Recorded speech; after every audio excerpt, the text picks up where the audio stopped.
Well, we'll join that up in the edit. I've noticed in the past that if I'm doing record, certain things just turn off the camera. So that's the reason for the little join in the edit there. The question was, oh yeah, so at home, your kid. Let's ask the kid question. So,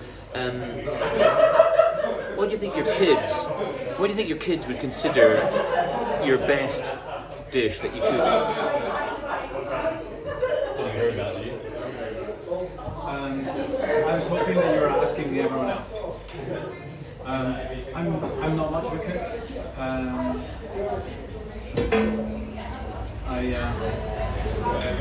don't know. I can cook a chicken and make sure that it's not dry. Okay, so well, that's quite a good answer. Because I quite like getting venison. I think if you're gonna buy meat, then getting some wild venison is a great decision in Scotland at the moment. If the numbers of deer changed, then that would change. But Do you try and make an effort from time to time to kind of sit down at the table with the kids to eat? Yeah. So I look after my kids half the time, but they end up eating with their mum more often. And she definitely sits at the table with them.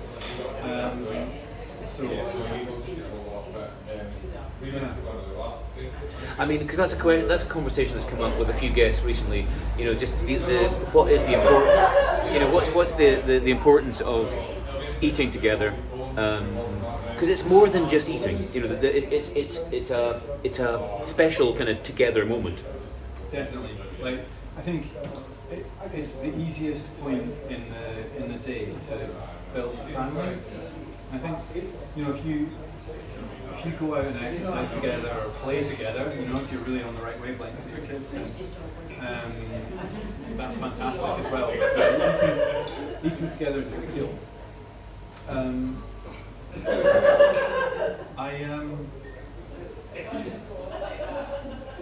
trying to think if there is a dish that I do. Yeah, let's say you were trying to impress the woman of your dreams. Oh my God! Right. What would you? I had a woman of my dreams that I was trying to impress, and she was managing to resist my attempts to make a date happen. But anyway, eventually I plucked up the courage to ask her to just come over for some food. I was going to cook some food from her country, which was probably a bold move. Wow! So I take it that she wasn't Scottish in that case. No, she was Hungarian. Oh wow! So you thought you'd cook some Hungarian food? I cooked some Hungarian food, yeah. And I think I did such a bad job of it, and she was such a lovely person that she felt a little bit sorry for me. So yeah. Did you get the feeling that she was sort of eating out of politeness? Yes. So I very much appreciate good food, but I haven't quite got there with my own efforts yet. What Hungarian dish did you go for?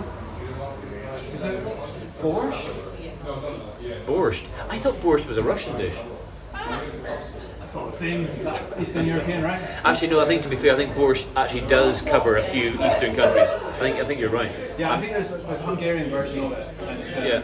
I did my best. And I mean, in all the senses that matters, it was good enough. Yeah. So I presume that you haven't spoken to her for a while. She's I haven't. She's great. But my point was going to be, I mean, I think it's no coincidence that when we look for a romantic moment with somebody, food is so often at the centre of it, and it's when you ask somebody out on a date to eat, you're not there because you're hungry. Let's be honest. It's got very little to do with actually being hungry, has it? it's a process. I think, and I would say this being a restaurateur, but I think sharing food, eating, is really fundamental in social interaction. It's demonstrative of something. It's indicative of something. It does something. I think especially if you're the chef. So the Taoists have got this sort of path for life called the Five Excellencies, and being able to bring people together. However you do that is one skill that every adult should develop. So whether it's playing music or cooking food or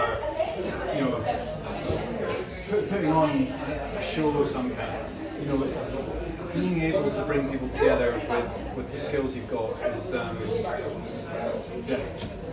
I like that. I like your comment about bringing people together. A Taoist philosophy. I would like to think that that is a skill of mine, or I'd like to think that matters to me. You can tell. And I think when I look at my parents' comments maybe over my lifetime, I think my parents have recognised that in me. I think they, despite all my inadequacies and lack of skill, I think they've always appreciated the fact that I genuinely enjoy bringing people together. And I actually hadn't thought about that to this moment. That's maybe why I've ended up with a restaurant. And your parents, of course, are able to make observations that probably nobody else in your life ever will be able to. So I do, try my hardest to pay attention. We all struggle to pay attention to our parents, though, don't we? Do you pay attention to your parents? I'm pretty lucky that my parents live close by, and they come to do PT with me. So I see them a couple of times a week, and put them through their paces. All right, so you actually do. I didn't realise that. You actually do some sort of what do you call it? Stretching exercises. No, PT. Just all right. They're lifting weights mostly. They do some balance stuff. This is caramelised onion, and anybody who eats goat's cheese will tell you that caramelised onion and goat's cheese is just a match made in heaven. So that's what's going on here. And the pie, I've just turned it off. Like I said earlier, you want to finish the cooking under its own heat. So we've got 10 minutes to eating time. So I'll just quickly get this on, and then I'll quickly ask Russell a question about his joy of wine. Because you're not a big drinker, I don't think, but you do occasionally indulge.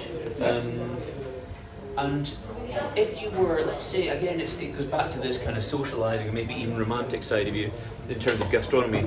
If you, let's say it's an anniversary and you're going to the wine shop to get a wine, where do you start? Oh man, I've never had a long-term relationship with someone who prioritised drinking in that way. Like, we just didn't mark occasions with alcohol.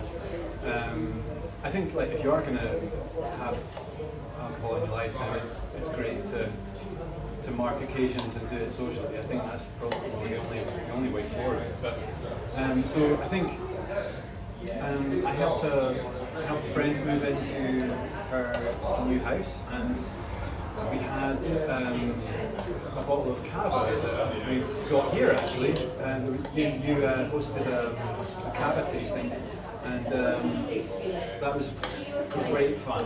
And I went on a whiskey tasting with my brother for his stag do, and I think that's the kind of experience with booze that I really enjoy, because you've got someone telling you about the production, and they've got their anecdotes, and it's a really nice environment. You're in a restaurant or a tasting room, and under those conditions, I'm kind of inspired to buy something.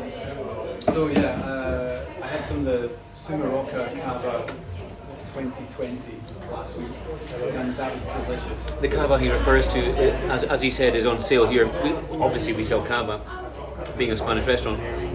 Cava, for those that don't know, is like the Spanish champagne, and it's made champagne method. So it's made the same way as champagne, but it's obviously not made in France. It's not made in Champagne.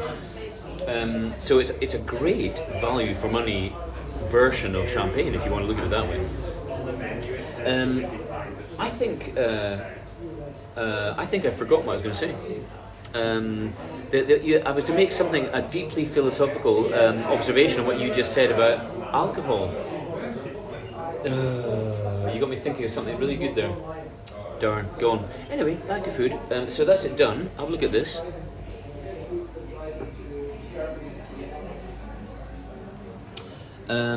Quite an unusual paella, I think you'll agree. And now I'll come up with a wine to go with it. Could you taste a bit of wine with it? It's on the tip of my tongue. It's something about tasting wine. So I shall go behind the bar.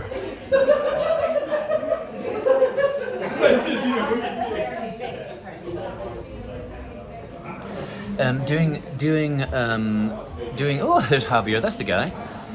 Doing a paella pod on a Saturday lunchtime is maybe not the best choice. But I must get myself the right equipment for this, I think.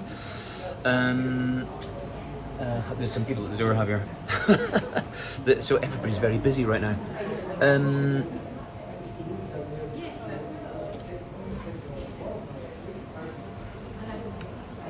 What wine shall we have?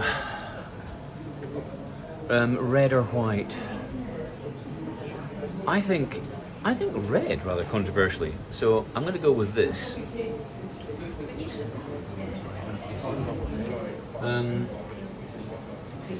looking for a red that's quite a mild red, not too full-bodied. Spain is very good at full-bodied reds, but I think with the goat cheese, a kind of fruity, lighter red, which this is. Yeah, we'll go with that one. We shall go with that one. And whilst I'm here giving you the view from behind the bar, let me comment on the fact that here at La Tortilla we have some interesting new bits. So if you order a coffee from La Tortilla, you'll get one of these, one of our homemade little almond biscuits, which we're very proud of.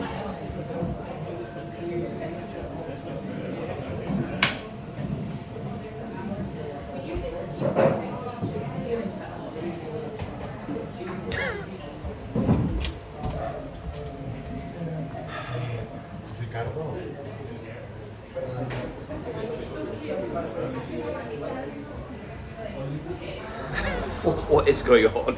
Honestly, there's Russell.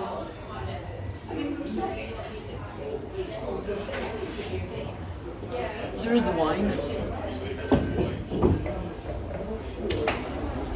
So we have Essentia 2021 by Luis Marin.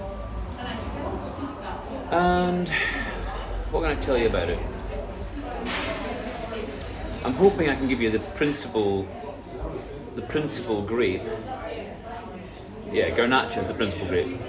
Garnacha is the Spanish word for Grenache, as it would have it in France. So, let's see how this goes down.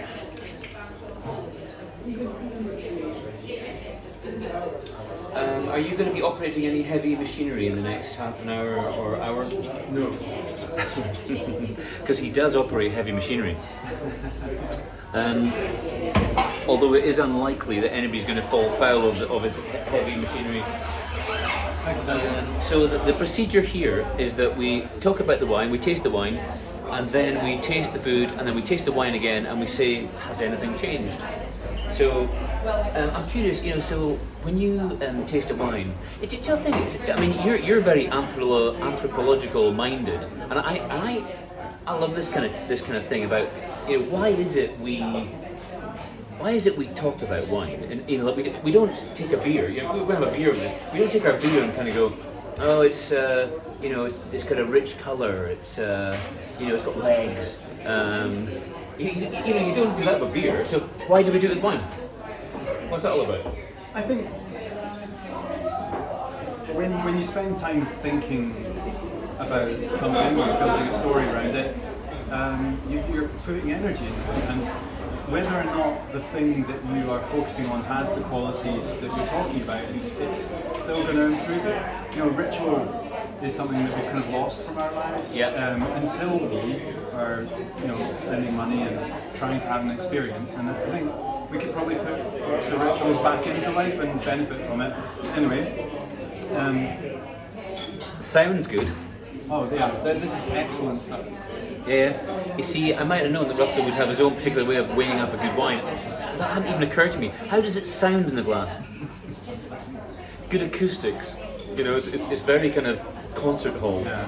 You can get the viscosity. You can determine the tannin content this way. It's much more reliable than the tongue. I just had a sneaky taste of it there when Russell was talking, and I've got to say, very happy.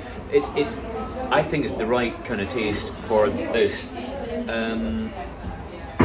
It's what I was looking for. You know, it's got plenty of flavour, but it's not your kind of oaky, heavy vanilla Rioja type thing, which is maybe not what I want for this.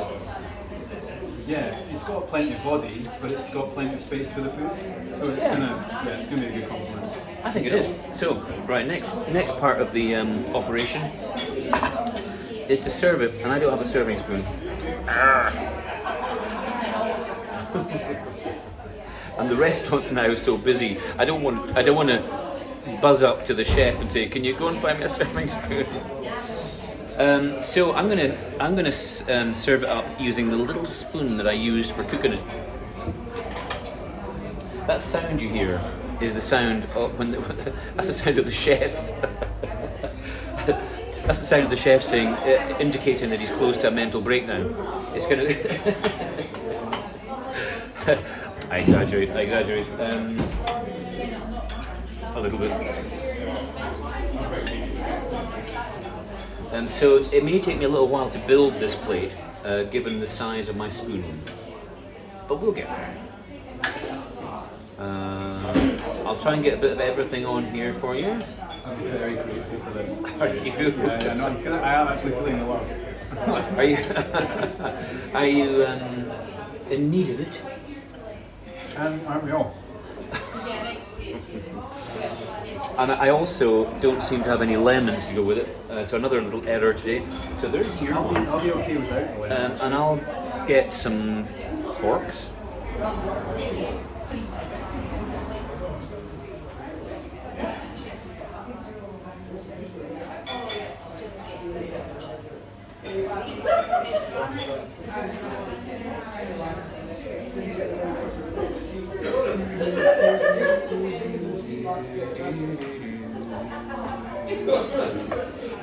There we go, we have forks, we can do this now. I will now do the same. So I'd like you to eat some of that, and then we'll make an analysis of that.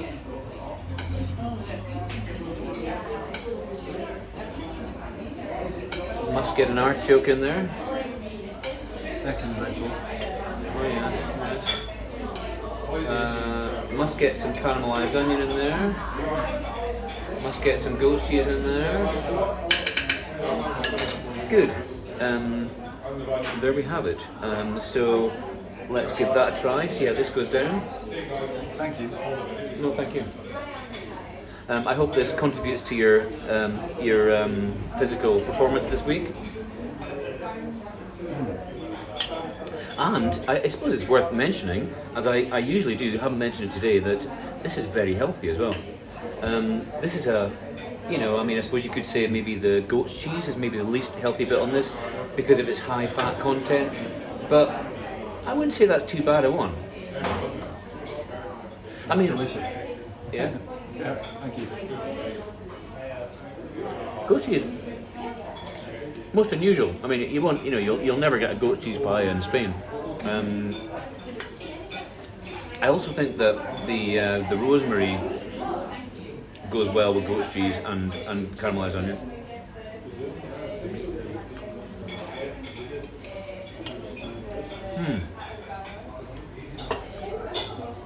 Yeah, I'm quite happy with that. That'll do the job. Okay, back to the wine and see if anything's changed.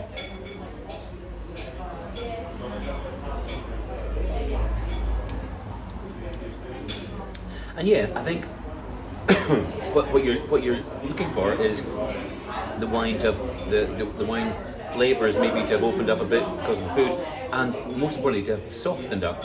Because sometimes wines are quite heavy in tannins. Not that this was particularly. It had a little bit of tannin. The wine should be easier to drink, and I think it is. I think it's softened the wine up a bit. I am curious though about the whole thing about, you know, wine attracts this analysis that, you know, other drinks don't. I've yet to get to the bottom of that because it certainly applies to me as well. I mean, I've toyed with the idea of giving up alcohol in my life, but I've toyed with the idea of giving up all sorts of gastronomic elements. But given my occupation, you know, it's not entirely sensible to do that, because I need to keep in touch with all the elements of gastronomy. I could give up booze, I reckon, easily. Wine is the only one. Wine is. I wouldn't want to give up wine because it's just. He's laughing at me. He's laughing at me because he knows how much I like to enjoy myself sometimes. Maybe that's what it is. Do you have anything unhealthy in your life you'd like to give up? Oh yeah, loads of things. I mean the main thing is sleep procrastination. Need to sort that out. But yeah, cooking from scratch, cooking with whole foods would be a big improvement. I don't really need to reduce alcohol at all.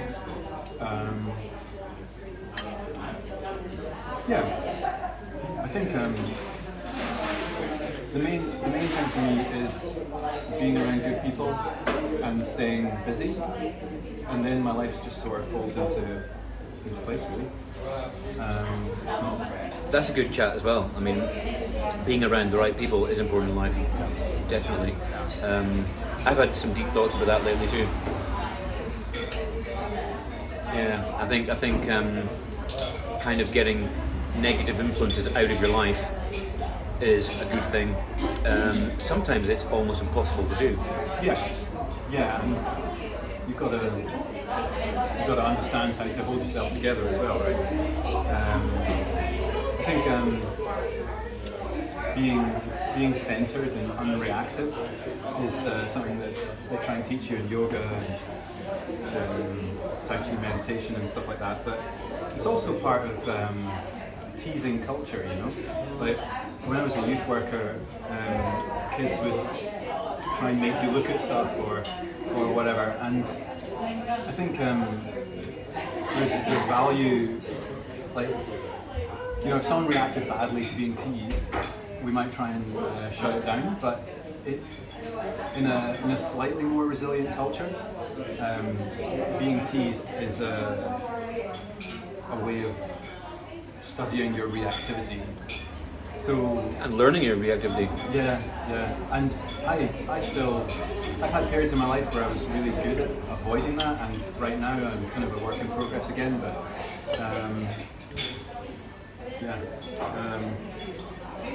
So there you go. Russell, work in progress, and me also work in progress. Thank you for watching this week. I don't know who is next week on the Paella Pod. One day I'll be organised enough to be able to tell you that. But in terms of Russell and you know, I mean, the loose theme of this podcast is people in our community that, you know, that do what I think important jobs that, you know, that are unknown, and maybe jobs that are, you know, the jobs and the people are unknown. You know, and I think you're quite a community-minded person. So, you know, I think you're very appropriate for this kind of chat. You know, you care about the way society works, and I wish there was more people like you. Thank you, Duncan. So anybody that's watching that wants to get involved with Russell, what would they do? I guess they'll get involved with you on a PT level or a yoga level or something like that. Yeah. This is a bit out of left field, but I'm interested in setting up a men's group actually. We'd probably try and gather enough of us together that we could hire a psychotherapist to sort of facilitate sessions and just talk about stuff. Not really a mental health thing. Like there's plenty of like phone lines where you can talk about very specific immediate problems. Like, but I'm talking about more just sort of finding our way through life thing. So if anyone wanted to get involved with that, that's a little passion project that I'm working on at the moment. There you go. So yeah, my Facebook page is Highland Body Mechanic, and I've got a Gmail address at Highland Body Mechanic. So feel free to get in touch there. And yeah, have a great day. Come and get some paella. Still plenty of it. Exactly. Although, having said that, by the time they see this, it'll be all gone. But actually, you can buy this. The goat's cheese one, I think I'm right in saying, is on our menu right now, so you can have this made to order. Anyway, thank you for watching. I hope you've enjoyed meeting Russell, and tune in next week for something else. Bye for now.